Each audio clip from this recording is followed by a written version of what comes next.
Good morning, Olive Branch family, and welcome to our Good Friday service. John 3:16, one of the greatest verses of them all, says, "For God so loved the world that he gave his only Son, that whoever believed in him shall not perish but have eternal life." And Good Friday is so good because Sunday is coming, which means our Easter celebrations is happening this Sunday, 10 a.m. at our sanctuary here at the Olive Branch. You don't want to miss out. We have a seat here for you. Come and join us. Yes, I'm in the sanctuary right now. So we want to welcome you and join us in celebrating our resurrected King. But before we go into Sunday, we have Friday to celebrate God. So our worship team ready to lead us in worship. So let's give God praise, our resurrected King. We know he died on the cross, but we know he comes back in 3 days. So let's celebrate, let's enjoy, and have an amazing Good Friday. God bless.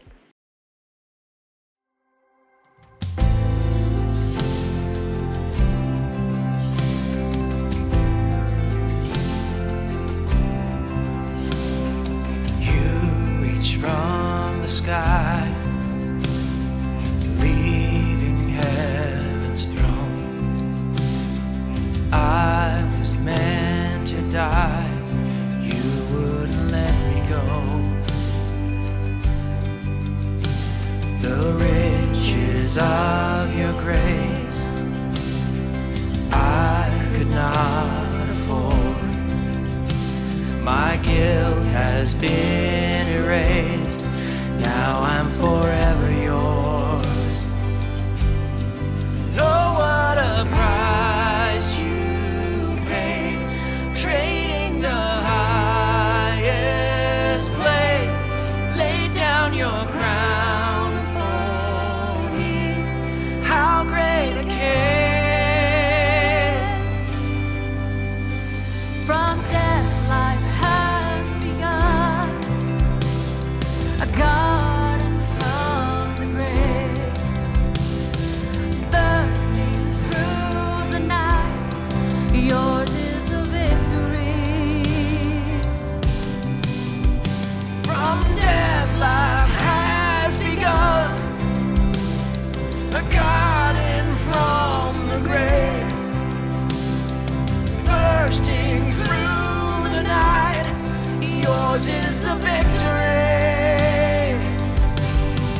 Oh, what a price you paid, trading the highest place. Lay down your crown for me, how great a king. Oh, what a life you gave. You gave up everything that you would die for me. How great a king. How great a king. How great a king. How great a king. How great a king. For all you are, for all you've done, we lift you up, lift you up. For all you are and all you've done, we lift you up. For all you are and all you've done, we lift you up.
Thank you so much for joining us on Good Friday. It's a strange title, isn't it, for the day when Jesus actually went to a cross and gave his life, died in horrible agony for us, and yet the result of it was good, and we're glad that he was willing to go. I want to talk about that a little bit this morning. You may be set to take communion. We will be taking communion here in our live gathering this morning. Lori and I have been watching The Chosen, which is a Netflix series on the disciples and Jesus. And I'm just amazed by this series. I look at this and I think to myself, I see Jesus in a new way. And I think, I'd like to be just like him. I'd like to be able to handle people like he handles them, and have the wisdom that he has. Just very, very insightful. And it's very accurate to the actual accounts, the eyewitness accounts of Jesus' life. Philip, a disciple of Jesus in season 2 of this series, basically has been asked by John the Baptist to come over and be on Jesus' band of disciples. So that night after that happens, Jesus and Philip are talking, and Jesus is talking about the fact that he's going to be going to Jerusalem and just some of the things that he's going to be doing. And Philip asks him a very interesting question. He says something along the lines of, it seems like you have a death wish just like your cousin, John the Baptist. Now, death wish, as you know, is basically a person who seems to have no concern for their own life. In fact, it's almost like they want to die, like they head right into dangerous situations without even thinking about it. And you can interpret Jesus' life that way, because he certainly knew what he was going to be going into. He actually talked about it with his disciples 3 different times. And you think about what he did, and you think about what he accomplished. I mean, he spent 3 years of his life healing people and loving people and helping people and giving people the good news that God accepts you just as you are, that he forgives you as you are, that he's interested in your life. I mean, what's not to like about grace? What's not to like about that? And yet, he's dead. He was crucified. When Philip asked Jesus if he had a death wish, it actually makes sense, doesn't it? Especially to people who, followed Jesus and what he went through and so on. Like he told them, he said, the Son of Man must suffer many things and be rejected by the elders, the chief priests, and the teachers of the law. And he must be killed, and on the 3rd day be raised to life. And then he said to them all, whoever wants to be my disciple must deny themselves and take up their cross daily and follow me. For whoever wants to save their life will lose it. But whoever loses their life for me will save it. And then it says this, as the time approached for him to be taken to heaven, Jesus resolutely set out for Jerusalem. He set his face like a flint, I think it says in the King James Version, to go to the place where he was going to die. And you would think to yourself, why would you do that? Why would you head to a place where you know that you're hated, that where people are going to be hunting you down, and where you're going to give your life? Now, he knew, make no mistake about it. He knew that the religion police were on his tail, and they had been following him, heckling him, hassling him from the sidelines, and then in secret, meeting together, figuring out how they could kill him. So he knew all this was going on. In a weird sort of way, their fear and their paranoia actually makes sense. I mean, you think about this, that Jesus, had basically, he never played the God card. He never told people, I'm God, stop messing with me. But he really did, in a whole bunch of different ways, tell people that he was God. He forgave people. You can't just forgive people. Only God could forgive people. And the Pharisees and the teachers of the law knew this, In a world, where Jerusalem had this massive temple, and it was the kind of the center for Judaism everywhere, the religious center of the world of that day. Jesus said that he was greater than the temple. That if they tore it down, he could rebuild it in 3 days. That he was greater than Moses.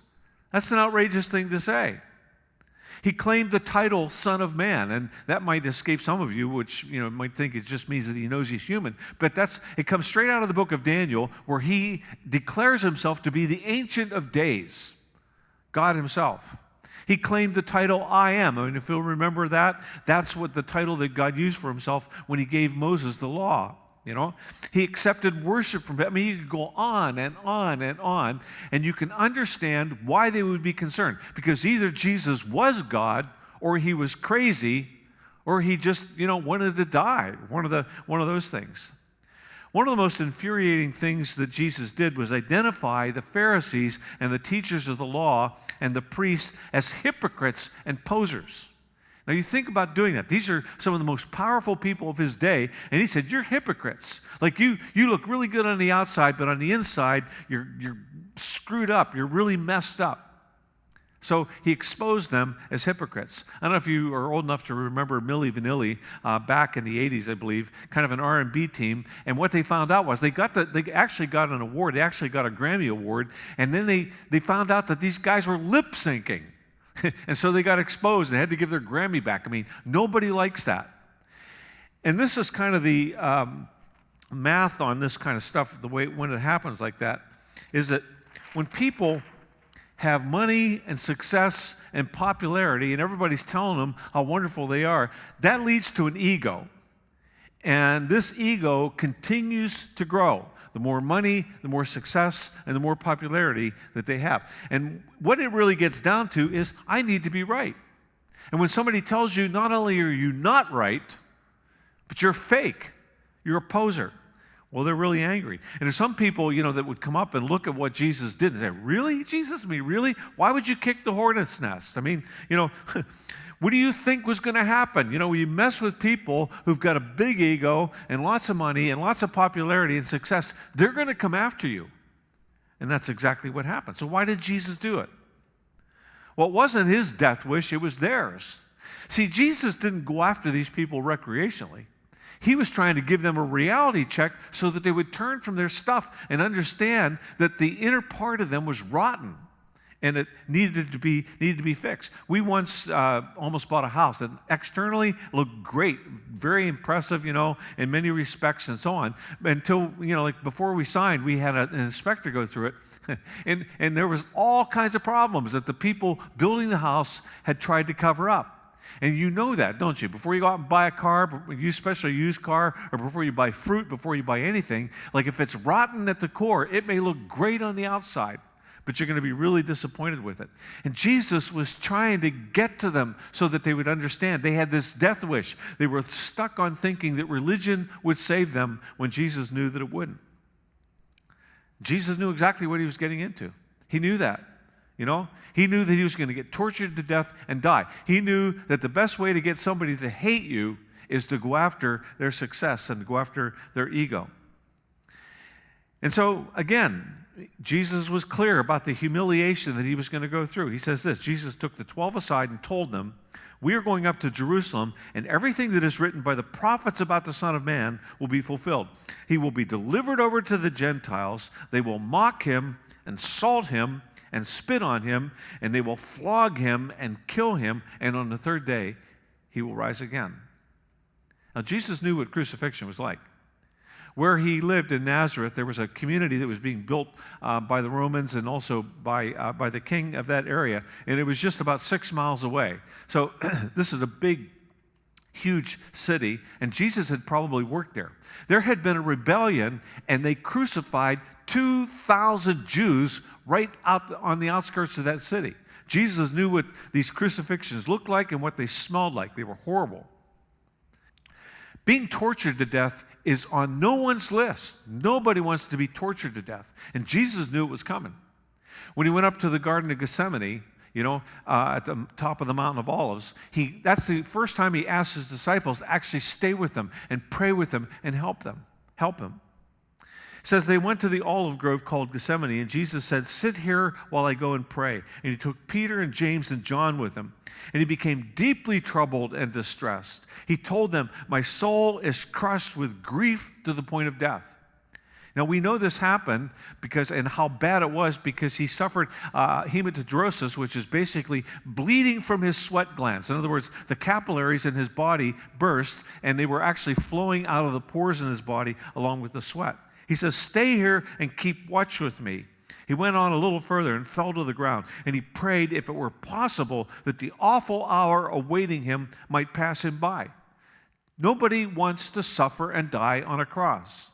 Abba, Father, Daddy, he cried out, everything is possible for you.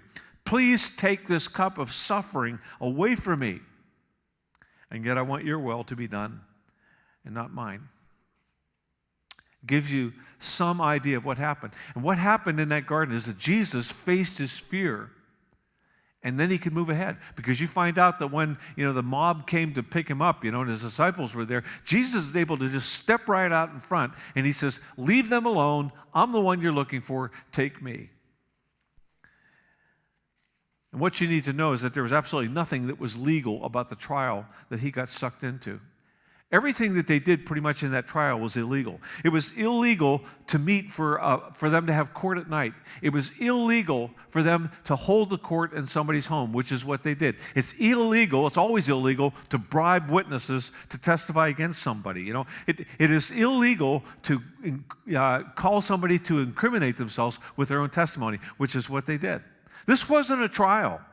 Not at all. They had already decided that he was going to die. It was simply legalized murder.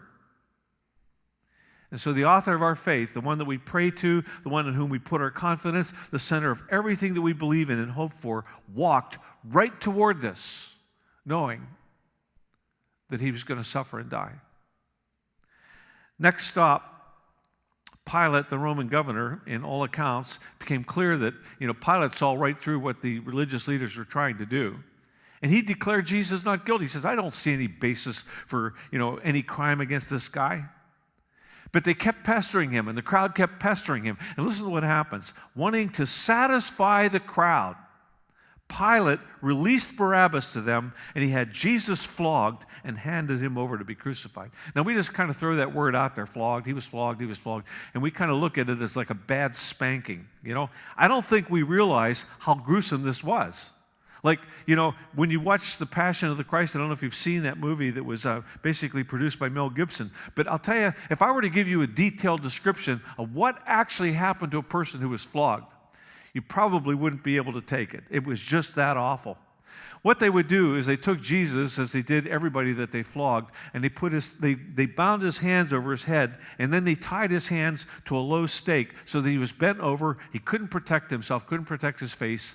And then they had these whips. They had a handle on it. It was about a foot long, and leather thongs on it that had lead balls in them to break the flesh down, and then pieces of bone and pieces of metal to rip.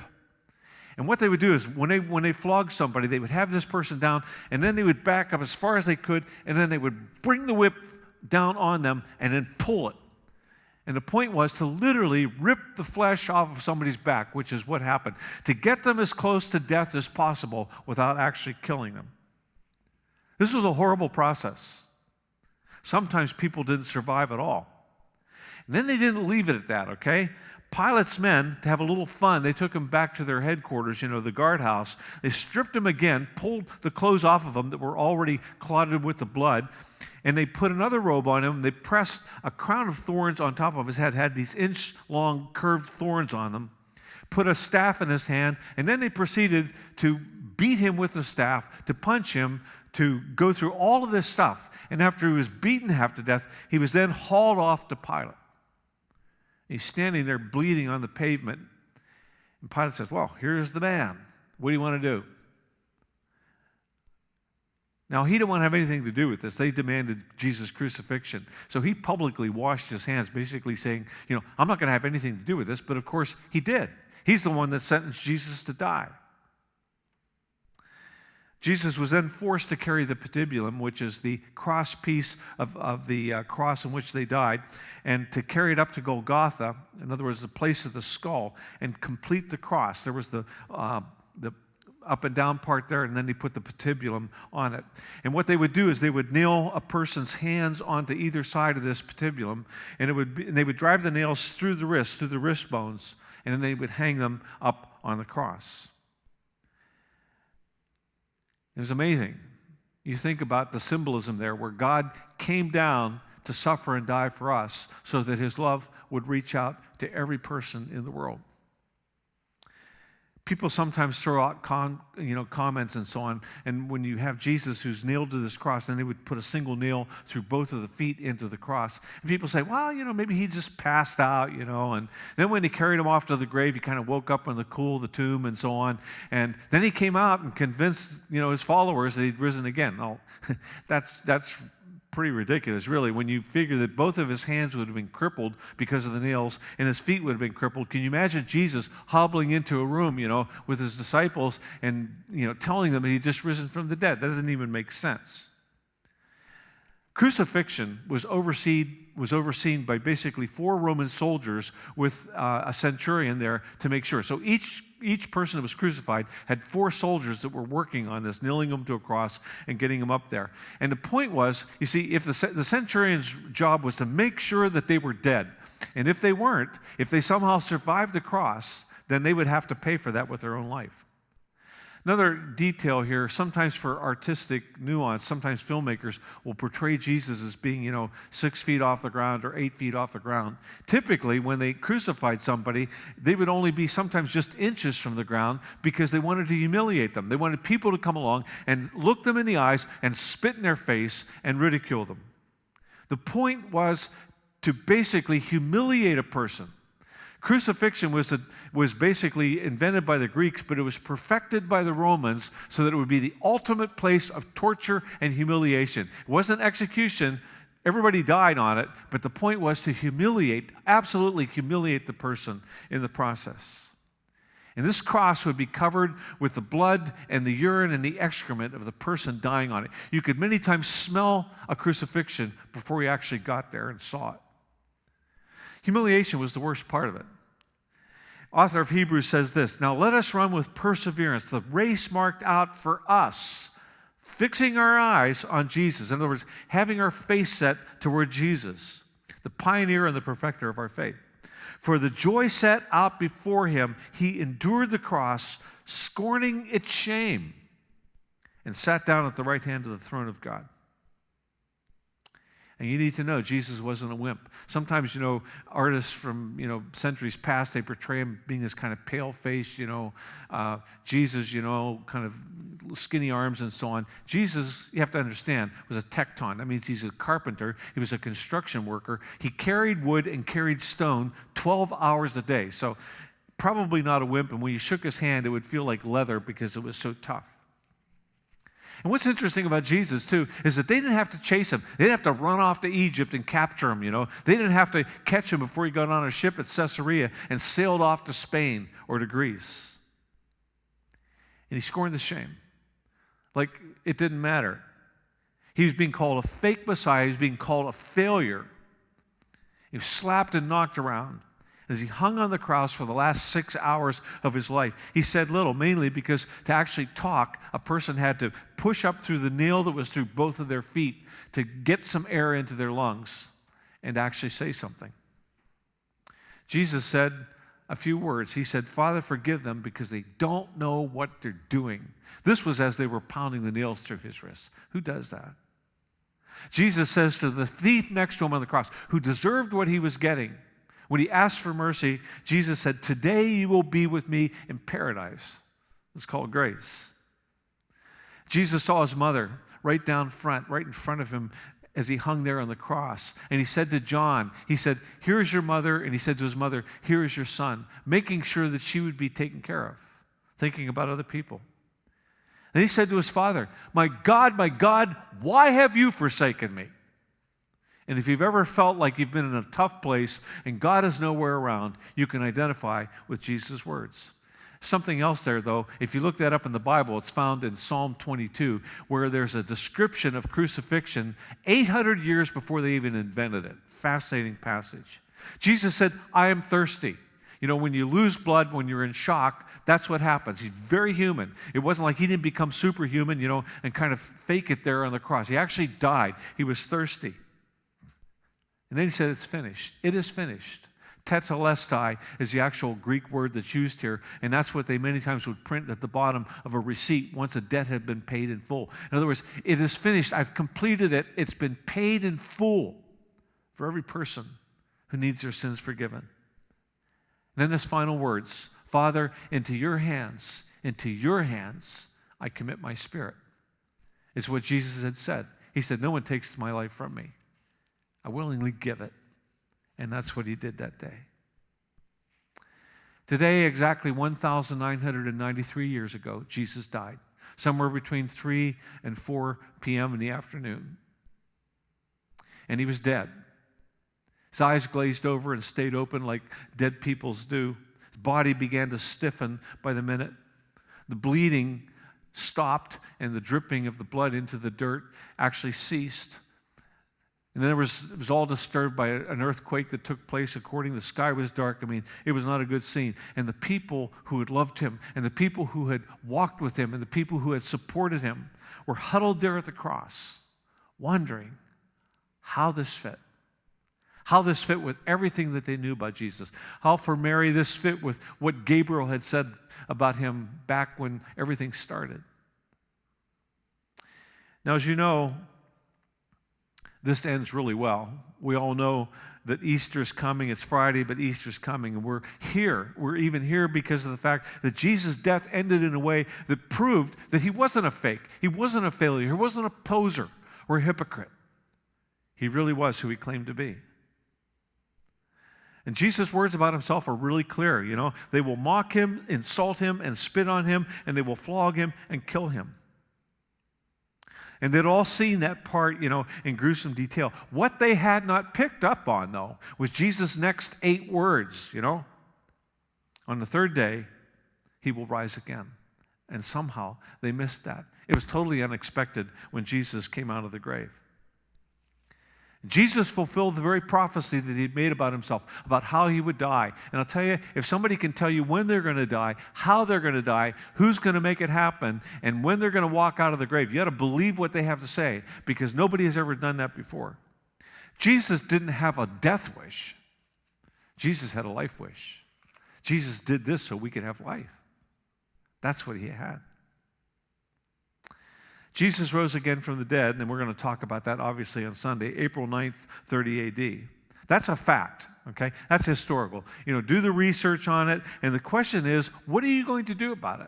This isn't like, you know, Napoleon at Waterloo. This is not about Neil Armstrong walking on the moon. This is not, you know, people flying, you know, into the Twin Towers on 9/11. This is about history. This is about something. It's a personal thing, and we have to make a decision about it. You have to decide, what are you going to do with Jesus?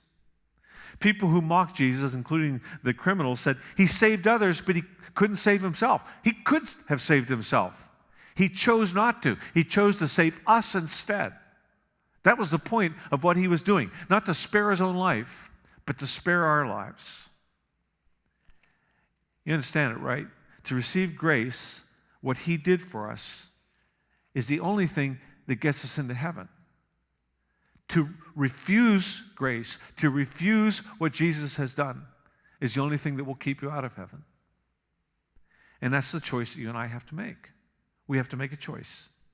And you know, you can make it today. We're going to be taking communion later on in our live service. And you can take a little piece of this bread, and you can say, Jesus, just like I'm eating this bread, I receive you into my life. I receive what you did for me. I receive the new Passover, the New Testament, the whole new deal. It's accomplished by grace, accomplished by my blood being shed. You can do that today. And the question is, will you? See, the question for 2,000 years has been, will you actually do it? Because millions have come to the point where they understand what happened there, and they say, nah, you know, I think I'm going to wait. I think I'm going to wait. And they never have. Will you? Will you? And if you remember the old game show, you know, Who Wants to Be a Millionaire? So Regis Philbin was the one that basically, you know, oversaw that game show and stuff. You remember his question? Is that your final answer? Well, that kind of presses it in, doesn't it? You know, if there's $1 million at stake or whatever there happened to be, is that your final answer? Because you better be sure. You better know that, you know, like this is, like you've thought about it, and this is going to be your final answer. And that's the thing. Like if you're going to put it off, I need to ask, like, is that your final answer? This is the most important question that you'll ever ask, the most important thing that you'll ever do. If you look back in history, what you find is that the people who hated and condemned Jesus were the ones with the death wish, because that's what happened to them.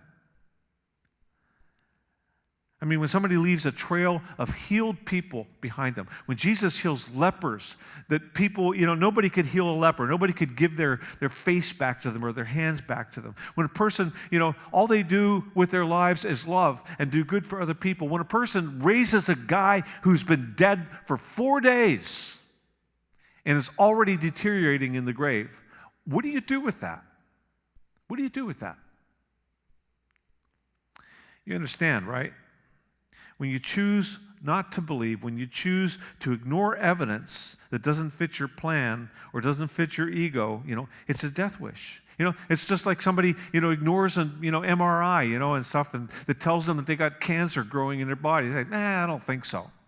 Or when somebody has an angiogram, and they've gone through the blood and they've identified that there's a block there, and if something gets in there, they're going to have a heart attack. And they say, I'm not going to worry too much about that. That's a death wish when you do that. And that's what happened with all of the religious professionals. The Sadducees and the high priest, their temple within 40 years was torn apart and burned, and their job was over. The scribes and the teachers of the law, they had this whole list of all these little laws and stuff that people had to build fences around your life, not to break the law and so on. That was totally gone because their nation was destroyed in 70 AD. With the Zealots, their whole thing was that they were going to defend their city to the death. Well, they died. They all did, because, when the Romans broke in 70 AD, they slaughtered everybody. And the Romans? Well, that's interesting. Because Christianity actually overcame Rome. Faith in Jesus took the whole thing down. By 300 AD, it was basically the thing to do to be a follower of Jesus Christ. And Rome is filled with crosses. And Jerusalem is filled with Christian tourists. What has happened in history kind of tells you a little bit about the power of what Jesus did. The very fact that it split into two big pieces says an awful lot about who Jesus was. And here's the deal. If your dream has no place for Jesus, in your life, then it's going to collapse, I don't care if you're writing a book, I don't care if you're, building a building and so on, but in the vastness of eternity, if it doesn't last, then what's the point of it? There are things that are worth living for. And there are things that are worth dying for. And what I want to ask you is, what's on your list? Like, what do you think is worth living for? What do you think is worth dying for? Because I'm telling you that money and ego and success and popularity and, the great body that you've built and stuff like that, that's not worth living for and dying for. You may do that, but it's not worth it. Jesus set his face toward making the difference in this world that he was created to make. And it would make sense for us to do that as well. See, what I've realized over time is it's possible to call yourself a Christian and yet plan your life like you're an atheist, like there is no God, there's no hereafter, nothing to work toward, nothing to think about beyond your own death. And I have to just ask, what is the reward that you have that is worth living for? Does it end at the grave? Where does it end? As I see it, you see, it depends on your decisions, on the decisions that you make.